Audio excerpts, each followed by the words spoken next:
Halo, apa kabar semua? Assalamualaikum warahmatullahi wabarakatuh. Balik lagi gue ke channel gue yang membahagiakan ini. Tapi sekarang gue bukan mau bahas apapun yang berbau-bau curhat ataupun ada tips and tricks atau apapun. Masih tips and tricks sih, tapi beda. Sekarang tuh tips and tricks gimana caranya supaya kita tuh cepat mengerjakan skripsi. Mungkin bisa 3 bulan selesai, 4 bulan selesai gitu. Itu ada caranya gitu. Nah, di sini gue mau sharing pengalaman yang udah gue dapetin dari kehidupan gue sendiri. Karena apa? Karena memang ada banyak bukan mahasiswa sih ya, teman-teman gue mahasiswa sih, yang minta tolong untuk mengarahkan skripsi mereka supaya cepat kelar dengan cara gue tuh. Jadi gue bukan dosen, belum jadi dosen, akan segera insyaallah, amin, doakan ya, karena memang lagi pandemi gini, terus ijazah juga belum turun, jadi gue masih belum bisa ngajar. Jadi doakan semoga tahun besok udah bisa ngajar, tahun 2021 udah bisa ngajar, amin ya Allah. Sekarang gue mau ngebahas dulu yang pertama, yang harus bener-bener dicari atau yang benar-benar harus dipahami dari pertama kali kalau mau bikin skripsi itu kan pembuatan judul, pencarian judul. Nah itu gampang banget caranya. Gimana caranya itu? Kalau misalkan gue mau cari judul itu, pasti gue kalau misalkan ke Google Scholar lah atau ke manapun, misalkan kalian mau cari jurnal online, kalian tuh tinggal cari aja jurnal yang udah ada kerangka pemikirannya. Misalkan kalau gue kan memang dikhususkan untuk manajemen. Tapi yang kemarin minta tolong bantuan sama gue tuh banyak juga akuntansi, manajemen juga ada, akuntansi itu adalah banyak akuntansi. Jadi kan gue cuma bisa mengarahkan aja gitu. Jadi gue nggak bener-bener nggak sampai mendalam gitu. Kalau misalkan manajemen masih bisa gue bantu sampai mendalam gitu kan. Kerangka pemikiran yang dimaksud tuh kayak gini. Susah ya ngebalik ya kan, gue pakai kamera depan. Jadi kalau misalkan gue nyari jurnal, pasti gue baca di bab 2 apakah ada kerangka pemikirannya. Kerangka pemikiran tuh kayak gini: X1, X2, X3, Y. Kenapa X1, X2, X3, Y? Karena ini kita mencari judul, ini variabel X1 ini terhadap Y, variabel X2 terhadap Y, variabel X3 terhadap Y. Jadi gampang kalau misalkan kita nanti di bab 3 mau ngebahas di bab 2 nanti kita mau ngebahas apapun, terus kita mau cari hipotesanya, itu gampang banget. Jadi tinggal cari jurnal yang berhubungan gitu loh. Makanya itu fungsinya cari jurnal yang udah ada kerangka pemikirannya itu untuk memudahkan supaya nanti kita nggak usah pusing-pusing lagi nyari di operasionalisasi variabel atau apa gitu kalau nggak salah ya. Jadi udah tinggal dimasukin aja gitu, sama cari hipotesa deh kalau nggak salah ya, kayak gitulah. Terus nah di awal-awal pembuatan judul itu gue tuh minta mereka, misalkan kalau di pemasaran gitu kan, misalnya sebagai contoh, gue pengen nyari kepuasan konsumen apa, perusahaannya apa, itu udah ditentukan kan. Cuma misalkan gue ini untuk mencari konsumen di bidang fashion aja sih, maksudnya fashion apapun itu, mau fashion hijab kayak mau fashion baju kayak mau bener-bener fashion apapun ya itu. Jadi nggak terfokus sama perusahaan, itu bisa. Tapi tetap dicari, yang mau dicari itu ada di mana, misalnya di Jakarta kah, ada di Bogor kah, ada di Depok kah, atau dimanapun itu bisa digunakan. Jadi kalian tuh nggak bener-bener fokus terhadap perusahaannya, tapi fokus terhadap fashionnya dan penggunanya gitu. Itu bisa kalau di pemasaran. Mungkin kalau di yang lain juga bisa, cuma saya kurang tahu ya. Terus kayak fashion kita harus nyari nih brand image. Berarti brand image kan citra merek. Kalau misalkan kita mau cari citra merek terhadap kepuasanku, kita cari lah tuh di Google Scholar, tinggal tulis jurnal brand image terhadap kepuasan konsumen. Nanti kalau misalkan ada kerangka berpikir kayak gini di bab 2, diambil untuk kalian simpan. Udah gitu nanti kalau misalkan memang udah lengkap, misalkan brand image terhadap kepuasan pelanggan, dan satu lagi misalkan mau pakai kalau skripsiku waktu itu pakai brand image terus sama pakai hedonic value. Maksudnya hedonic itu kebiasaan, nilai dari kebiasaan konsumen itu untuk berbelanja ataupun untuk untuk tetap menggunakan fashion itu bisa dicari. Jadi kan misalkan pengaruh brand image dan hedonic value terhadap kepuasan konsumen pada misalkan fashion hijab di Jakarta, misalkan kayak gitu. Itu tinggal kita cari jurnal X1 atau X2 nya itu bisa kita cari jurnal di Google Scholar. Misalkan X1 nya itu kan tadi saya bilang brand image.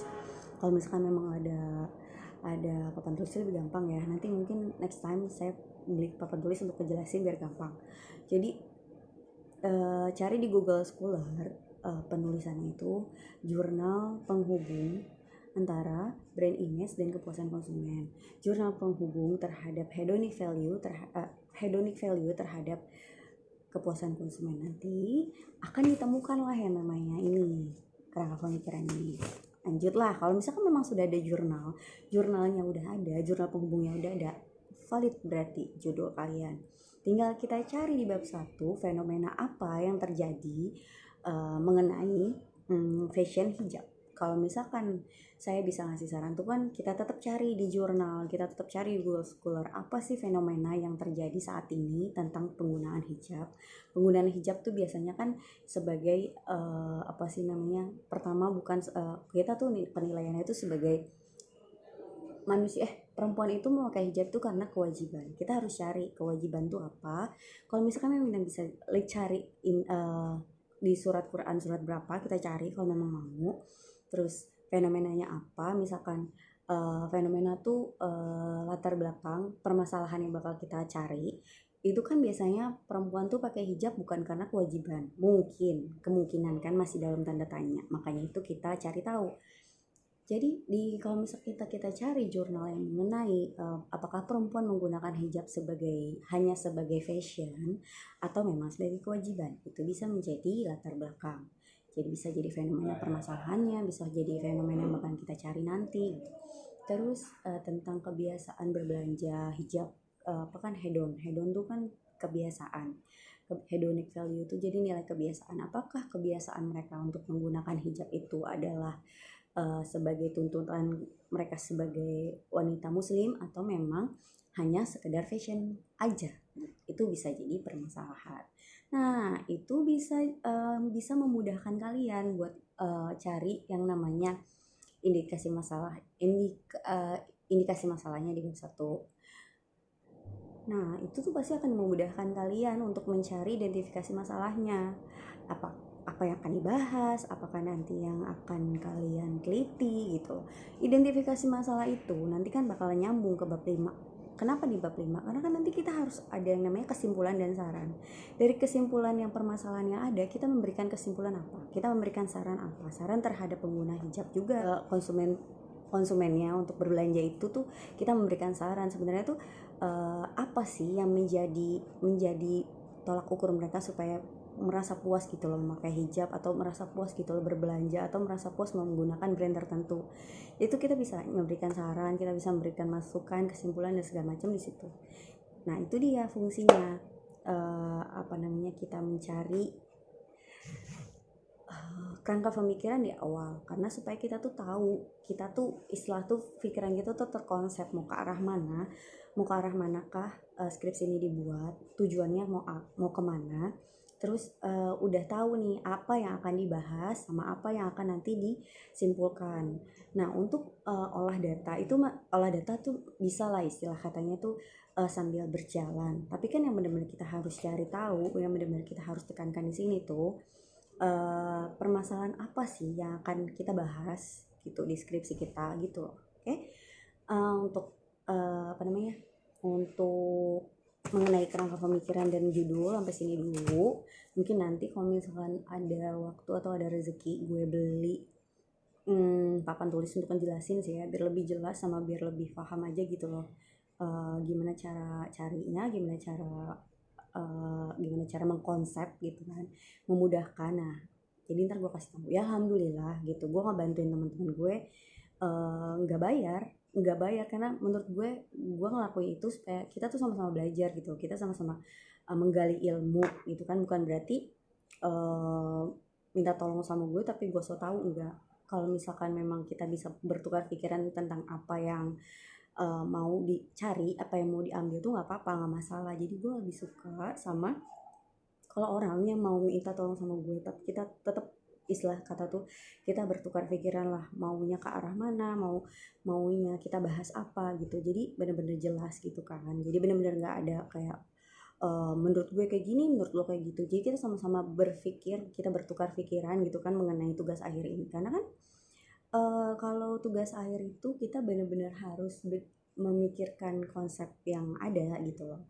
Kita harus benar-benar paham sama apa yang bakalan kita teliti nanti. Makanya kalau misalkan memang bisa sharing sama orang lain atau mungkin sama dosen sebelum kalian tuh benar-benar maju ke bab 1, bab 2, bab 3 dan seterusnya, kalian mendingan sharing dulu apa yang mau kalian cari, tapi dengan sudah membawa jurnal yang ada kerangka pemikiran kalau memang dibutuhkan. Tapi biasanya memang kalau mau bimbingan ke dosen sih, dosen tuh lebih suka sama mahasiswa yang udah siap gitu loh, sama siap apa, siap jurnalnya, siap konsepnya, segala macam itu udah siap.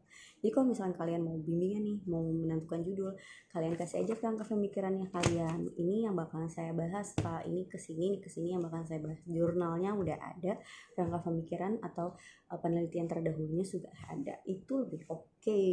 Dan dosen tuh bakal lebih senang, dan dosen tuh bakal berpikir wah kalian tuh udah siap sekali gitu. Ya sampai situ aja sharing-sharingnya sekarang. Sorry ya kalau misalkan masih belepotan, karena memang gue sharing apa yang gue bisa sharing gitu kan, biar bener bagi-bagi ilmu.